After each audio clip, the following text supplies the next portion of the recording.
Hello friends, जय माता दी। कैसे हैं आप सब दोस्तों? गोपाष्टमी है और गोपाष्टमी के दिन यानी कि दिवाली के बाद कार्तिक माह के शुक्ल पक्ष की अष्टमी तिथि यानी 8 दिन बाद भगवान श्री कृष्ण ने अपने जीवन के छठे वर्ष में कदम रखा था। इस बात से शायद ही कोई अनजान होगा कि भगवान श्री कृष्ण ने अपने बाल्य अवस्था में बहुत सारी बाल लीलाएं की है। मगर इन लीलाओं की खास बात यह है कि इन लीलाओं को करते हुए उन्होंने गौ माता की सेवा भी की।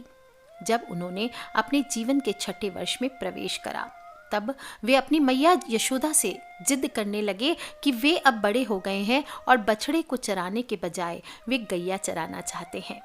उनके हट के आगे मैया को हार माननी पड़ी और मैया ने उन्हें अपने पिता नंद बाबा के पास इसकी आज्ञा लाने भेज दिया। भगवान श्री कृष्ण ने नंद बाबा के सामने भी जिद रखी कि अब वे गैया ही चराएंगे। तब नंद बाबा ने गैया चराने के लिए पंडित महाराज को मुहूर्त निकालने कह दिया और पंडित बाबू ने पूरा पंचांग देख लिया और बड़े अचरज में आकर कहा कि अभी इसी समय के अलावा कोई मुहूर्त है ही नहीं। अगले बरस तक शायद भगवान की इच्छा के आगे और कोई क्या मुहूर्त हो सकता है, और भगवान की इच्छा वही थी। वह दिन गोपाष्टमी का ही था।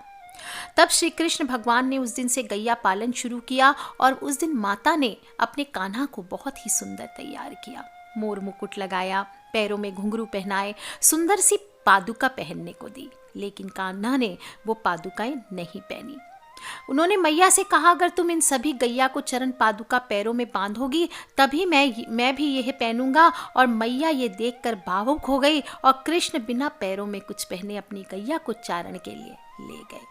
ब्रज में यह भी किंवदंती है कि राधा रानी भी भगवान के साथ गोचारण के लिए जाना चाहती थी, परंतु स्त्रियों को इसकी अनुमति नहीं थी। इसलिए वे और उनकी सखियां गोप सखाओं का वेश धारण करके उनके समूह में जा मिले, परंतु भगवान ने श्रीमती राधा रानी को तुरंत पहचान लिया। इसी लीला के कारण आज के दिन ब्रज के सभी मंदिरों में राधा रानी का गोप सखा के रूप में श्रृंगार किया जाता है। हर कार्तिक माह के शुक्ल पक्ष की अष्टमी के दिन गोपाष्टमी मनाई जाती है और गौ सेवा के कारण ही इंद्र ने उनका नाम गोविंद और गोपाल रखा।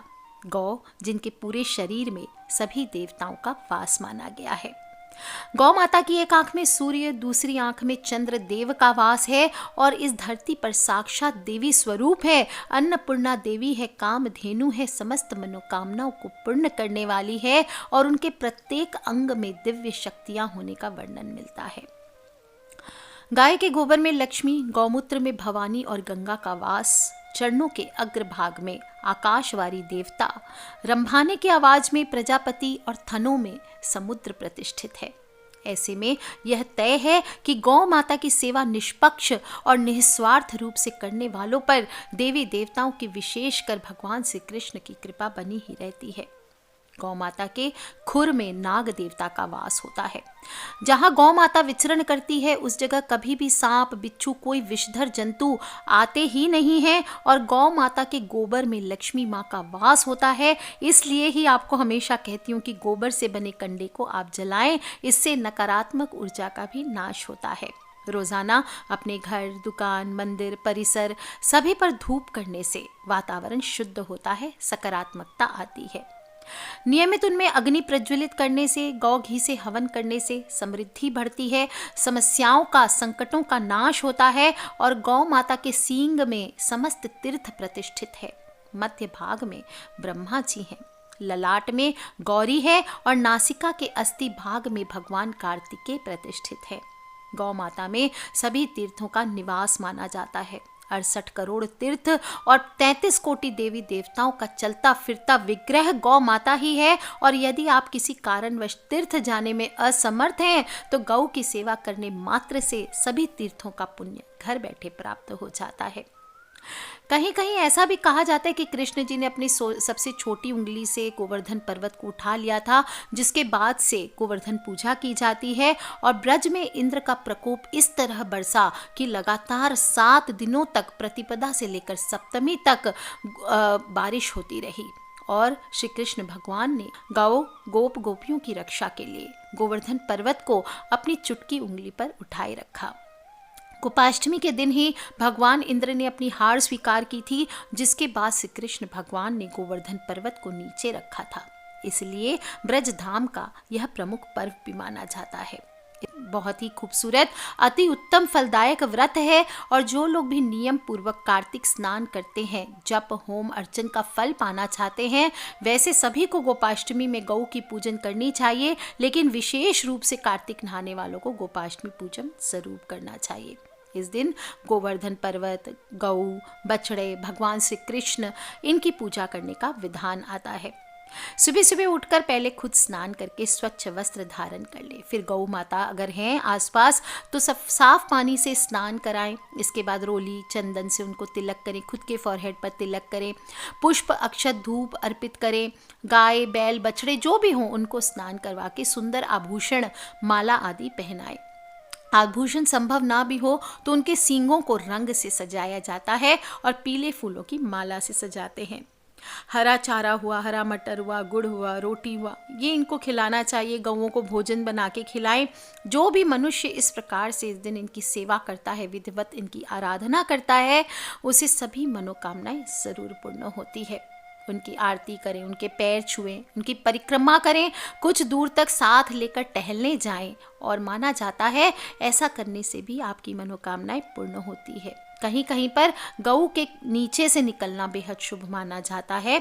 और सिर्फ गऊ की नहीं, जो ग्वाले हैं, गोप आते हैं लेकर के गऊ को अगर आपके घर, तो उन्हें भी तिलक लगाकर मीठा भोजन कराना चाहिए। ग्वालों को दान दक्षिणा देकर उनका आदर सम्मान और पूजन करना चाहिए। नहीं है कहीं गाय तो गौशाला होगी आपके एरिया में, वहां जाइए। गोधन की परिक्रमा करना उत्तम कर्म माना जाता है। जिनके घर में गाय न हो, गौशाला जाकर वहां पर आप गौ संवर्धन हेतु गौ पूजन करें और सभी लोग परिवार सहित बच्चों को लेकर के जाएं ताकि वो भी इसका महत्व समझे।